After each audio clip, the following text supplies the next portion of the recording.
Hi everyone, it's Emma here, and this week I am answering the question, how do I get rid of IBS cramps? So I talk a lot about how the symptoms of IBS can be quite individual. This is why if you search online it can be quite hard to determine the exact cause or the exact treatment, because it really is often individual. However, in saying that, there is often quite a lot of overlap in some of the common symptoms, and I would say that the IBS cramps are one of the most common and debilitating symptoms that there is. So this is one that I want to talk about today. So in light of treating this symptom, rather than just masking the symptom with remedies or anything, I want to try and really drill down into some of the main root causes, and that can help to tailor the treatment. So I'm going to start by I'm going to start and dive into my first point. So answering that question, how do I get rid of IBS cramps? My number one point is to manage constipation. Because constipation is another symptom of IBS, but it can in many cases give rise to this other symptom of cramps. Constipation is very common and quite often part of IBS.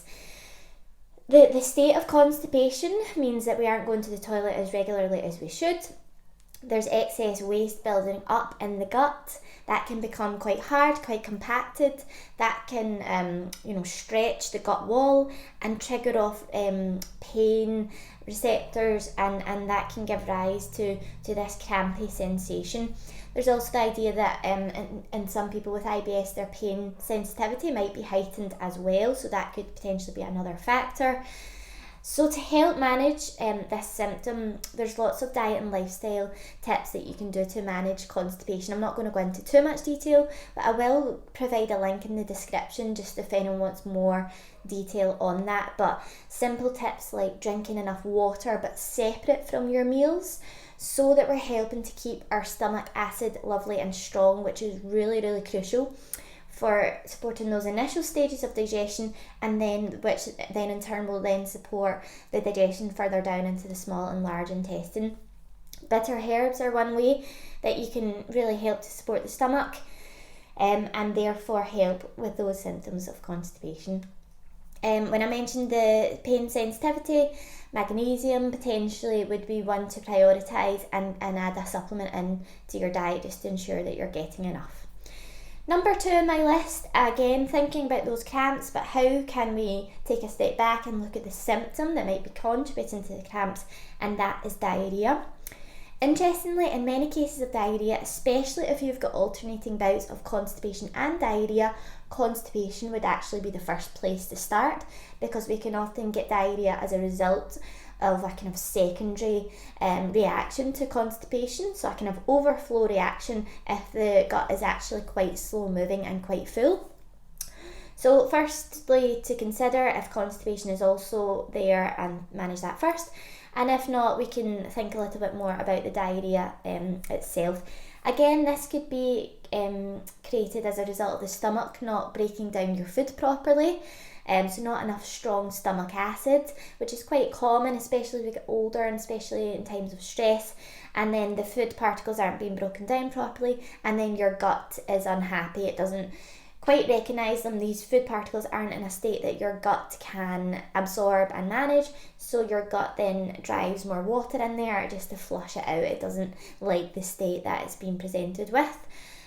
So in that situation, it would be back to your bitter herbs such as your yarrow complex or your centurium to really help to support the stomach and therefore help to support further digestive processes as well. Another product that you can take if your gut just feels quite inflamed, quite sensitive, quite irritated, that would be our silical gel capsules. It is licensed and indicated for symptoms of IBS, and that can include your abdominal pain and diarrhoea. So that can be a nice one to use initially just to help calm that state, and then perhaps we could go in with the bitter herbs for kind of longer term digestive support. Number 3, we have rebalance your gut bacteria. So by doing the steps above, again, depending what's relevant to you, the diarrhea or the constipation, by targeting those areas, we are going to naturally help to support the balance of bacteria anyway. So those steps might be enough there, but some additional steps would be to add in a prebiotic such as your Mulkazan. I'll add that into the description as well, and potentially a probiotic. But what I would say with the probiotics is to support your stomach first with bitter herbs, then a prebiotic to correct and support the internal gut environment, then the probiotic is the last stage. So just to consider doing a little bit of groundwork there, but an imbalance in gut bacteria certainly has links with many cases of IBS. Next on my list, I have to help counter stress. Now, stress can be entirely individual, and the level of control you have over the source of stress in your life is entirely individual. But in saying that, there are often quite strong links between stress and digestive malfunction or symptoms of IBS. So this is entirely individual, but just to consider if there's anything you can do that you can control. So perhaps introducing some relaxation techniques, supporting your mental health through talking therapies or even medications if your doctor says that would be appropriate. There's options like hypnotherapy, which are quite often talked about in terms of IBS.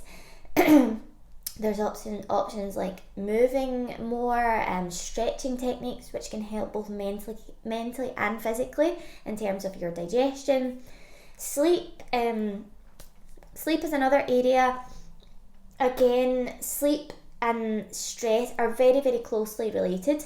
While you sleep, you rest, your gut has time to rest. We're also not eating when we sleep, when that's where intermittent fasting can be helpful if done very carefully and not to extremes, because that time that we're not eating, your gut is having time to rest and heal. So all of these steps can fit in nicely to helping to manage stress potentially, and we know there's a well-established gut-brain axis, so those two areas very much go hand in hand in many cases.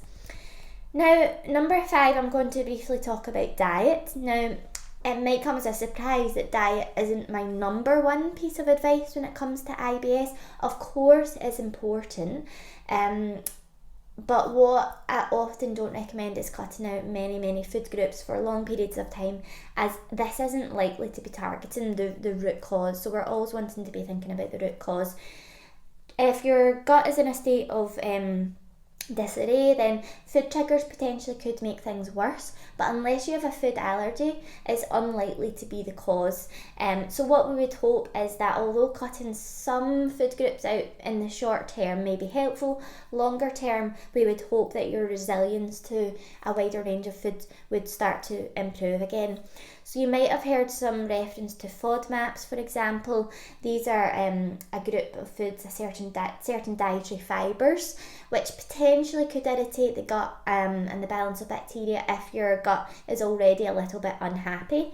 So potentially in the short term, just while you employ all the other steps we've talked about, the bitter herbs, the prebiotics, the probiotics, potentially that could be helpful, but ultimately as a nutritionist I also need to consider the health benefits of dietary fibre as well. So really, if you're considering cutting foods out, it should be under the guidance of a nutritionist or a health professional, just to ensure that you're not missing out on benefits of these types of foods as well. So it can be quite individual again as to which foods are going to be maybe helpful reducing in the short term, but ultimately we want to support your long-term health as well.